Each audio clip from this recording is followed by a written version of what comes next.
കേവലം ബീജം കൊണ്ടുള്ള ബന്ധം പോരാ, ഖൽബിയായ ബന്ധം വേണം, ഈമാനിക ബന്ധം. അതാണ് മകനും വപ്പയും. വാപ്പ മരിച്ചു കിടക്കുമ്പോ വാപ്പായെ കുളിപ്പിക്കുന്ന മകൻ, വാപ്പ മരിച്ചു കിടക്കുമ്പോ വാപ്പായെ കഫൻ പൊതിയുന്ന മകൻ, ഉപ്പ മരിച്ചു കിടക്കുമ്പോ ഉപ്പാന്റെ മയ്യത്തെടുത്ത് ചുമക്കുന്ന മകൻ, ഉപ്പാക്ക് വേണ്ടി കബറ് വെട്ടുന്ന മകൻ, ആ കബറിലേക്ക് ഇറങ്ങിയിട്ട് ഉപ്പാനെ ഇരുകരങ്ങളും നീട്ടി ആ കബറിന്റെ ഉള്ളിലേക്ക് വെച്ചിട്ട് ആ മുഖത്ത് ഒരു ചുടുചുംബനം നൽകുന്ന പൊന്നുമോൻ നിറ കണ്ണുകളോട് റബ്ബിനോട് ആ കബറിന്റെ ഉള്ളിൽ വെച്ച് ചോദിക്കണം, റബ്ബിർഹംഹുമാ കമാ റബ്ബയാനി സഗീറാ. എന്റെ ചെറുപ്പത്തിൽ എന്നോട് കരുണ ചെയ്ത ഉപ്പയാ റബ്ബേ, എന്റെ ചെറുപ്പത്തിൽ എന്നോട് കരുണ കാണിച്ച ഉപ്പയാണ് റബ്ബേ.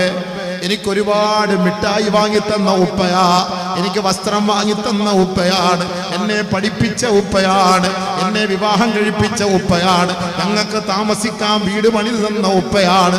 അല്ലാ, ഈ ഉപ്പ ഇന്ന് കബറിന്റെ ഉള്ളിലാണ്.